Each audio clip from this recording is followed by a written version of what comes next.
नमस्कार, आप देख रहे हैं बिग न्यूज बिग शो और मैं हूं आपके साथ साक्षी जादौन। बिग न्यूज में सबसे पहले बात दिल्ली विधानसभा चुनाव को लेकर करेंगे। शाम 5 बजे से चुनाव प्रचार का शोर थम चुका है और अब उम्मीदवार डोर टू डोर कैंपेन के जरिए वोटों की अपील कर रहे हैं। इसके बाद हमारी दूसरी खबर होगी राष्ट्रपति के अभिभाषण पर संसद में हुई चर्चा को लेकर। इस दौरान राहुल गांधी ने कई मुद्दों पर सरकार को घेरा है, जिस पर बीजेपी सांसद रविशंकर प्रसाद ने कांग्रेस को करारा जवाब दिया है। हमारी तीसरी खबर केंद्रीय बजट को लेकर है, जिसमें मध्यम वर्गीय परिवारों को सरकार ने इस बार बड़ी राहत दी। हमारी चौथी और पांचवी खबर प्रयागराज में आयोजित महाकुंभ को लेकर है। वसंत पंचमी के मौके पर अंतिम अमृत स्नान हुआ है, जिसमें लाखों की संख्या में श्रद्धालुओं ने आस्था की डुबकी लगाई है। इसके बाद हम आपको IITN बाबा के बारे में भी एक्सक्लूसिव जानकारी देंगे और आखिर में एक दुखद हादसे की खबर भी है, जिसमें एक कार दुर्घटना में 12 लोगों की मौत हो चुकी है। तो चलिए शुरू करते हैं बिग न्यूज का सफर और इन तमाम खबरों को विस्तार से जानते हैं।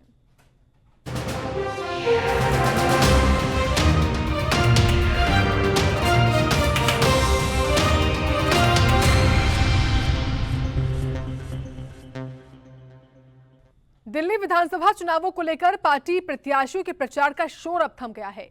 अब सिर्फ डोर टू डोर कैंपेन की अनुमति है। इस बार दिल्ली चुनाव के लिए 699 उम्मीदवार मैदान में हैं, जिनके भाग्य का फैसला 5 फरवरी को 1,55,00,000 मतदाता अपने वोट से करेंगे। ये रिपोर्ट देखिए।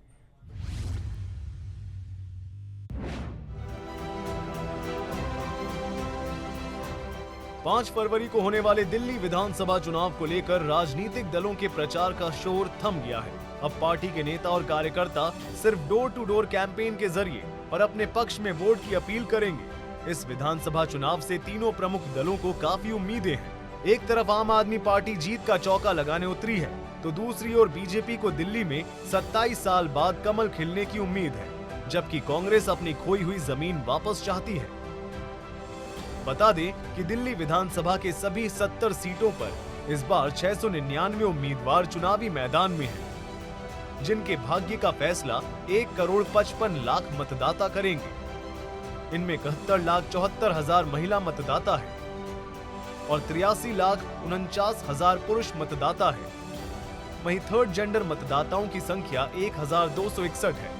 दिल्ली में 80 साल से ऊपर के 2,77,221 मतदाता हैं, जबकि 18 से 19 साल के 2,08,302 मतदाता हैं। दिल्ली चुनाव प्रचार का शोर खत्म होने से पहले बीजेपी की ओर से पीएम मोदी और अमित शाह समेत तमाम दिग्गजों ने अपनी पार्टी के पक्ष में माहौल बनाया, तो वहीं आम आदमी पार्टी की ओर से अरविंद केजरीवाल और पंजाब के सीएम भगवंत मान जैसे नेताओं ने मोर्चा संभाला। इस दौरान दोनों ओर से जमकर एक दूसरे पर वार पलटवार हुए, लेकिन अब देखना होगा कि 8 फरवरी का रिजल्ट किसके पक्ष में आता है।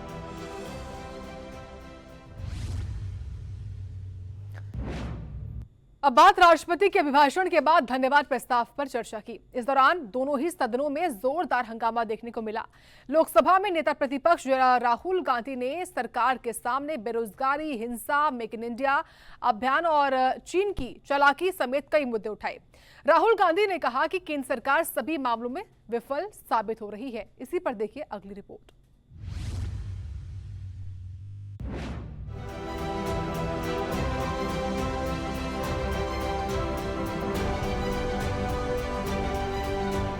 राष्ट्रपति के अभिभाषण पर चर्चा के दौरान संसद के दोनों सदन में जमकर हंगामा देखने को मिला।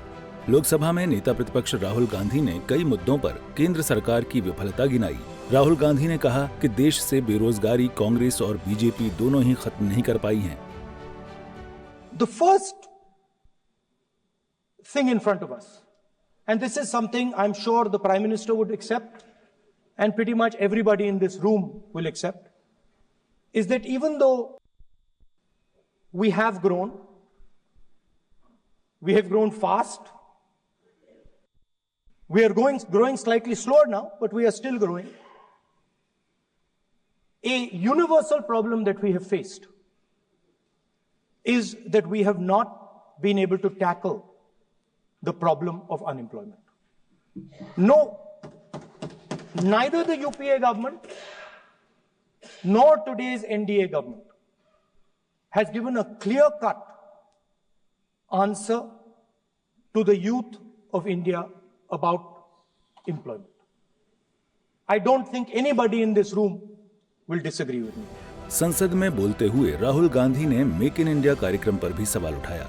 उन्होंने कहा कि आइडिया बेहतर है, लेकिन सफल नहीं हो सका। I'll give a little statistic for the Prime Minister. The Prime Minister, something I would agree with directionally. The Prime Minister proposed the Make in India program. I think a good idea. We saw the statues, we saw the functions, we saw the so-called investment, and the result is right in front of me. Manufacturing fell from 15.3% of GDP in 2014 to 12.6% of GDP today. That is the lowest share of manufacturing in 60 years. I'm not even blaming the Prime Minister, because I think it would not be fair to say he didn't try. I could say that the Prime Minister tried, and I think conceptually Make in India was a good idea, but it's pretty clear that he failed, because manufacturing went from 15.3% of GDP to 12.6%. इस दौरान राहुल गांधी ने चीन के भारत में घुसपैठ का भी मुद्दा उठाया। राहुल गांधी ने कहा कि चीनी सैनिकों ने भारत के 4000 वर्ग किलोमीटर क्षेत्र पर कब्जा कर रखा है, लेकिन हमारी सरकार चुप है। राहुल गांधी के इस आरोप पर स्पीकर ने सबूत मांग लिया। The Prime Minister has denied that Chinese forces are inside our territory, but for some reason our army keeps talking to the Chinese about their entry into our territory, and our Chief of Army Staff has said that the Chinese are inside our territory. This is a fact. This is not invention, this is a fact. Now, but the reason China is inside our territory is important. Because people think that wars are fought between armies and their weapons. But the fact of the matter is that wars are fought by industrial systems. The fact of the matter is that China has an industrial system that is far stronger, far bigger than our industrial system. And that is why they have the guts to come inside this country. The reason China is sitting inside this country is because Make in India has failed. The reason China is sitting inside this country is because India is refusing to produce. And I'm worried that India is going to give up this revolution to the Chinese once again. वहीं BJP ने राष्ट्रपति के अपमान का मुद्दा उठाया और आरोप लगाया कि राष्ट्रपति को अपमान करने की कांग्रेस में परंपरा रही है। रविशंकर प्रसाद ने कहा कि संविधान बचाने की बात करने वाले राहुल गांधी पहले संविधान के संरक्षक राष्ट्रपति का सम्मान करना सीखें। उपसभापति जी, सदन को यह बताना जरूरी है कि राष्ट्रपति भारत के सर्वोच्च संवैधानिक पद पर बैठते हैं या बैठती हैं। वो सेना के कमांडर इन चीफ भी होते हैं और भारत के संविधान के आर्टिकल 79 के मुताबिक वो संसद के पार्ट भी होते हैं। ये मुझे बताना बहुत जरूरी है इस सदन में। There shall be a parliament for the union of which shall consist of the president and two houses to be known respectively as Council of the States and House of the People, लोक सभा और राज्यसभा। तो महामहिम राष्ट्रपति संसद के part है और हम सभी का नैतिक दायित्व है, संवैधानिक दायित्व है कि हम उनका सम्मान करें। महामहिम द्रौपदी मुर्मू जी पर जिस तरह से उन्होंने आचरण किया, उन्होंने भाषण दिया। उपसभापति जी, ये कोई नई बात नहीं है।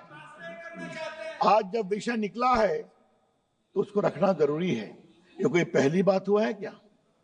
इस देश के विपक्ष का एक बड़ा परिवार है, वो समझता है कि हमारा इंटाइटलमेंट है इस देश पर राज करना। बजट सत्र के तीसरे दिन संसद की कार्रवाई देखने रूसी डेलीगेशन पहुंचा था, जिसकी जानकारी लोकसभा अध्यक्ष ओम बिरला ने सदन को दी।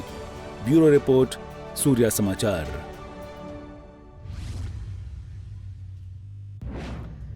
और वही केंद्रीय वित्त मंत्री ने शनिवार को बजट पेश कर दिया, जिसमें मिडिल क्लास को बड़ा तोहफा मिला है। अब सालाना 12 लाख रुपए कमाने वाले व्यक्ति को कोई टैक्स नहीं देना होगा। ये रिपोर्ट देखिए।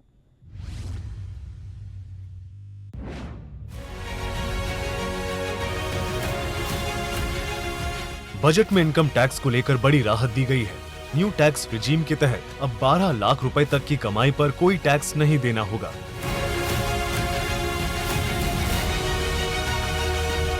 जबकि जो लोग नौकरी करते हैं और सैलरी पाते हैं, उन्हें 12,75,000 के सालाना आय पर कोई टैक्स नहीं देना होगा।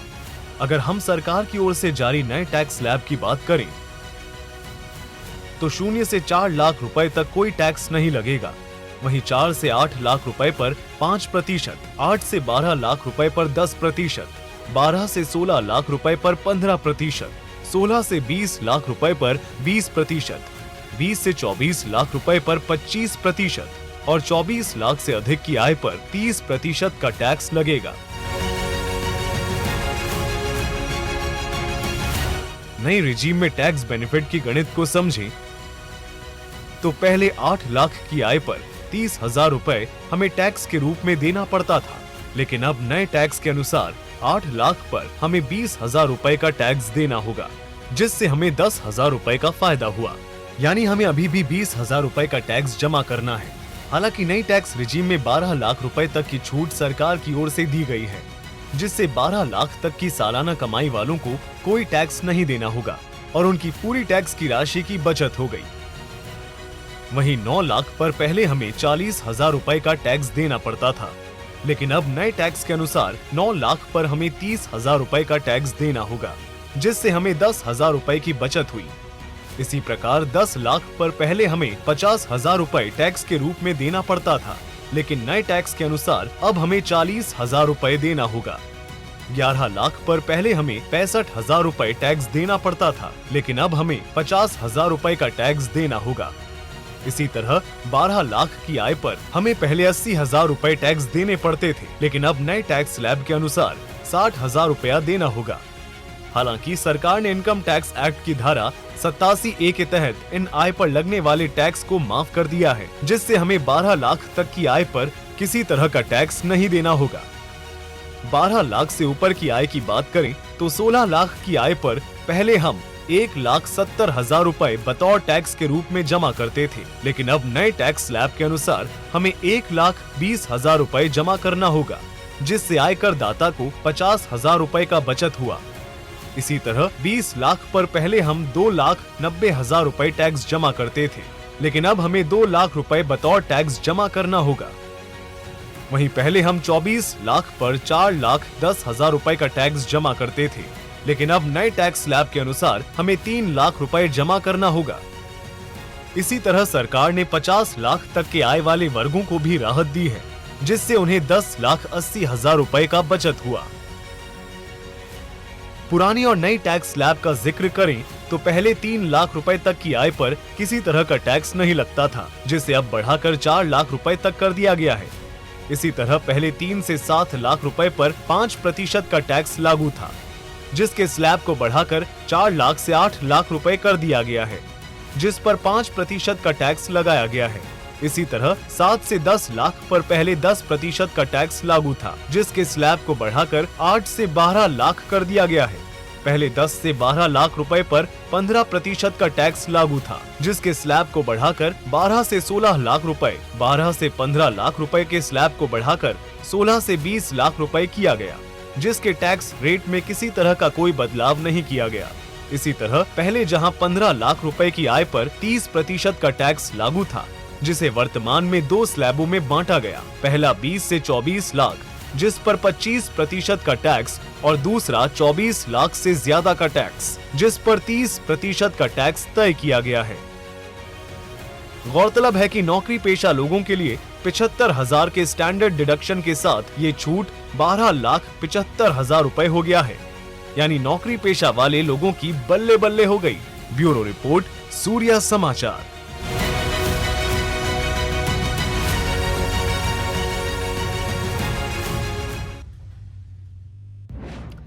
बसंत पंचमी के मौके पर महाकुंभ का तीसरा और अंतिम शाही स्नान हुआ, जिसमें लाखों की संख्या में साधु संत और श्रद्धालुओं ने आस्था की डुबकी लगाई। इस दौरान सुरक्षा व्यवस्था का जायजा खुद प्रदेश के मुख्यमंत्री ले रहे थे।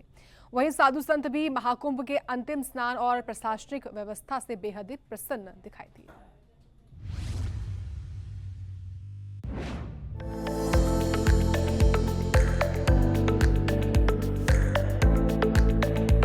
प्रयागराज में बसंत पंचमी के मौके पर महाकुंभ का तीसरा और अंतिम शाही स्नान हुआ।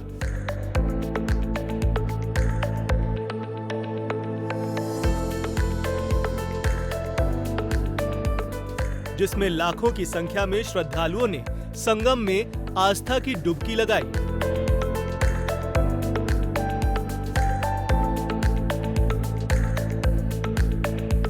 इस दौरान साधु संतों ने अपने अलग अंदाज से हर किसी का ध्यान खींचा। जुबां पर हर हर महादेव के नारे,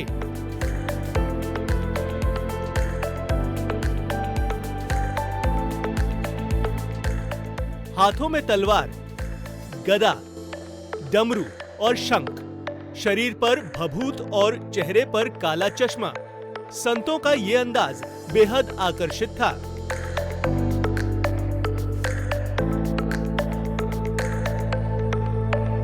वहीं प्रशासन अमला हेलीकॉप्टर से पुष्प वर्षा करता दिखा।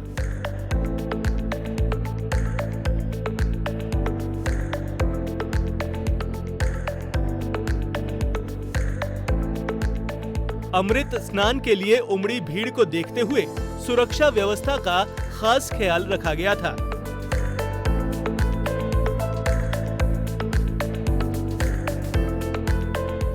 लखनऊ के सीएम आवास पर कंट्रोल रूम बनाया गया है, जहां डीजीपी, प्रमुख सचिव गृह और सीनियर अफसरों के साथ योगी आदित्यनाथ सुबह के 3 बजे से खुद मॉनिटरिंग करते दिखाई दिए। महाकुंभ को लेकर सीएम योगी की व्यवस्था से संत काफी खुश दिखे।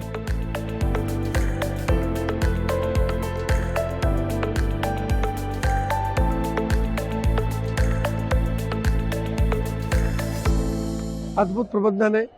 शताब्दियों से, युगों युगों से यहाँ लोग आते रहे, उसी परंपरा का निर्वहन करने के लिए आज हम यहाँ हैं। योगी जी की व्यवस्थाएं उत्तम कोटि की है। माननीय प्रधानमंत्री नरेंद्र मोदी जी के नेतृत्व में योगी सरकार की ये व्यवस्थाएं अत्यंत प्रशंसनीय है और अभी समुचित प्रबंध है। वहीं स्वामी कैलाशानंद गिरी ने भी अपनी प्रसन्नता जाहिर की। उन्होंने कहा कि अमृत स्नान में किसी संत को कोई परेशानी नहीं हुई है।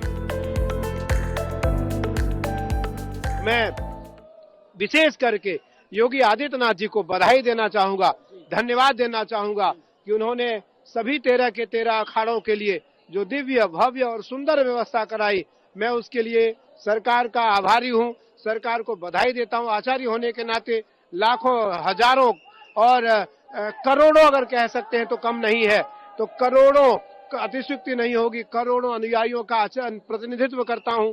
और आज उन सब की जो प्रसन्नता है उसका मूल केंद्र हमारे योगी आदित्यनाथ जी हैं, आदरणीय प्रधानमंत्री नरेंद्र मोदी जी हैं और हमारे अत्यंत प्रिय गृह मंत्री आदरणीय अमित शाह जी हैं। महाकुंभ के अंतिम स्नान के लिए देश और दुनिया से लाखों की संख्या में श्रद्धालु पहुंचे थे, जिन्होंने संगम में आस्था की डुबकी लगाई और प्रशासनिक व्यवस्था पर अपनी खुशी जाहिर की। There's nothing to elaborate. There are only to live, to be in the here and now, because that's the only truth. It belongs to, to your heart, Just be happy to live and to be truly in what you do, So I have no expectation. I'm so happy to be here. Here and now is enough for me today, I'm very excited. Every time is like a first time, and you never know what to expect. So super excited. It is my second snan after marriage. And as I said, everything is new. So I try to keep my expectations low. So I want to enjoy the whole procedure, enjoy the bath, enjoy the moment. I'm very grateful that I'm here today because you never know. You go to bed and you never know if you're going to wake up. So I'm super grateful that I'm here today again. 13 जनवरी से शुरू हुए महाकुंभ का आज 22वां दिन है और अब तक 35 करोड़ से भी ज्यादा श्रद्धालु संगम में डुबकी लगा चुके हैं। प्रशासनिक अनुमान है कि आज 3 से 4 करोड़ श्रद्धालु संगम में डुबकी लगा सकते हैं। ब्यूरो रिपोर्ट, सूर्या समाचार।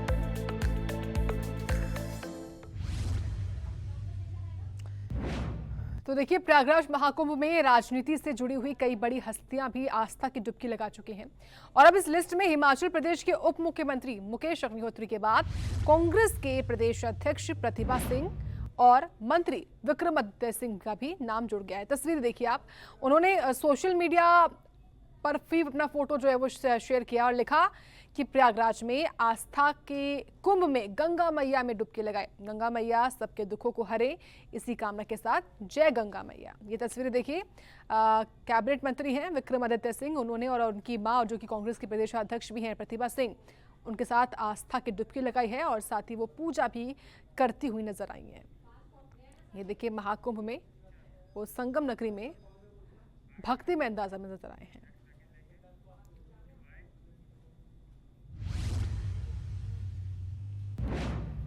प्रयागराज महाकुंभ में पूर्व में आईआईटी छात्र रहे अभय सिंह की आध्यात्मिक यात्रा खूब चर्चा में रही।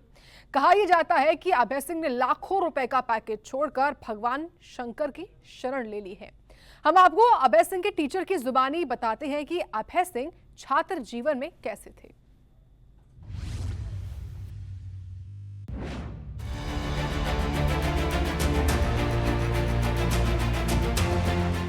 अभय सिंह, जिन्हें आईआईटीएन बाबा के नाम से महाकुंभ में प्रसिद्धि मिली, उनके शिक्षक सतबीर सिंह ने अभय सिंह के बारे में कुछ खास बातें शेयर की हैं।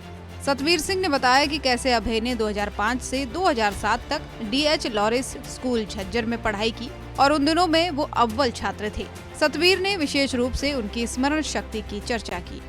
देखिए, मैंने 2005 से 2007 में डीएच लॉरेंस झज्जर में पढ़ाया है और अभय सिंह जो काफ़ी फेमस है और प्रयागराज में काफ़ी वायरल हुआ है, वो मेरा स्टूडेंट रहा है और वो वैसे तो बहुत ब्रिलियंट स्टूडेंट होता था और जब भी उसकी प्रॉब्लम होती थी फिजिक्स वगैरह की तो मेरे पास लेके आता था। मैंने उसको करीब 2 साल फिजिक्स पढ़ाया है और काफ़ी मैं ये कहूँगा कि इंटेलिजेंट लड़का होता था और 2007 में उसने 10+2 करने के बाद आईआईटी में एडमिशन लिया, जो कि काफ़ी मतलब डिफ़िकल्ट होता है।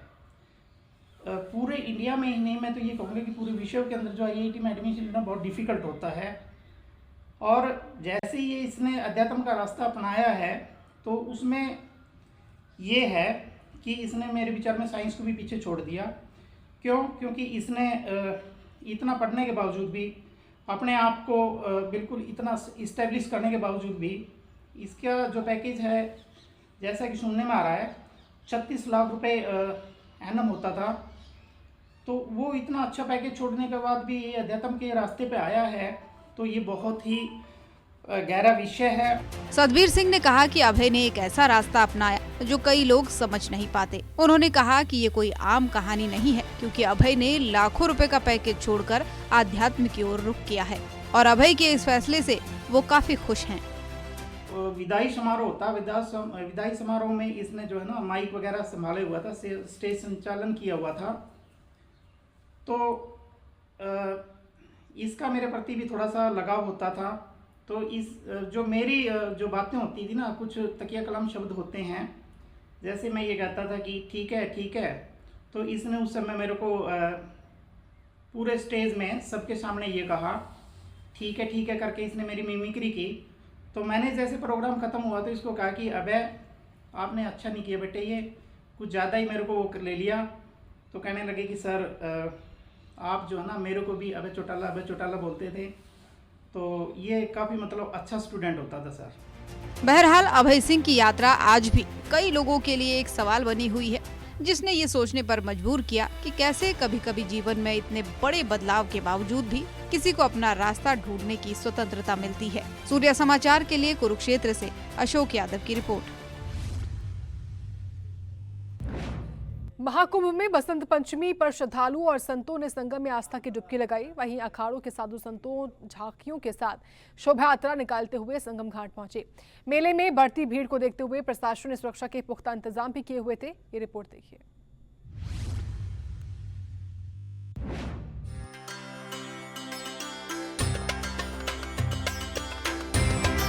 महाकुंभ में बसंत पंचमी के पावन अवसर पर लाखों श्रद्धालुओं और साधु संतों ने संगम में आस्था की डुबकी लगाई। अखिल भारतीय श्री पंच निर्मोही अनी दिगंबर अखाड़ा समेत अखाड़ा के साधु संत अपने रथों, बग्गियों और झांकियों के साथ शोभा यात्रा निकालते हुए संगम पहुंचे। संतों का मानना है कि बसंत पंचमी का स्नान विशेष फलदायी होता है। इस दिन संगम में स्नान करने से सभी पापों का नाश होता है, कष्ट समाप्त होते हैं और ईश्वर की कृपा प्राप्त होती है। आपको बता दें कि आज बसंत पंचमी का तीसरा शाही स्नान है। आपको दिखाएं जितने भी नागा हैं वो निकल चुके हैं। अब यहाँ पर स्नान करने के लिए माँ गंगा में डुबकी लगाने के लिए साधु संत हैं वो डुबकी लगाने के लिए निकल चुके हैं। देख सकते हैं आपको लगभग जो नागा है वो यहाँ पर अब यहाँ पे जाएंगे। महाराज जी से बात करने की कोशिश करेंगे। महाराज जी, आज बसंत पंचमी है, कितना खास मौका है? आज सरस्वती माता की पूजा होती है और आज यहाँ भी सरस्वती माता वास करती हैं। इस कारण से आज ही बहुत ही पावन अमृत स्नान है। श्रद्धालुओं की भारी भीड़ को देखते हुए प्रशासन ने सख्त सुरक्षा के इंतजाम किए। पुलिस, आरपीएफ और बीएसएफ के जवानों ने बैरिकेडिंग लगाकर संतों और श्रद्धालुओं की आवाजाही को नियंत्रित किया। श्रद्धालुओं के लिए अलग रास्ते बनाए गए जिससे कोई अव्यवस्था या भगदड़ जैसी स्थिति उत्पन्न न हो। महाकुंभ में बसंत पंचमी के अवसर पर संगम स्नान आस्था और आध्यात्म का अद्भुत संगम बना। प्रशासन ने सुरक्षा के कड़े इंतजाम किए जिससे कुंभ स्नान व्यवस्थित और सुरक्षित तरीके से पूरा हो सके। प्रयागराज से विवेक कश्यप की रिपोर्ट, सूर्य समाचार। तो बिग न्यूज बिग शो में मेरे साथ इतना ही। मुझे दीजिए इजाजत। नमस्कार।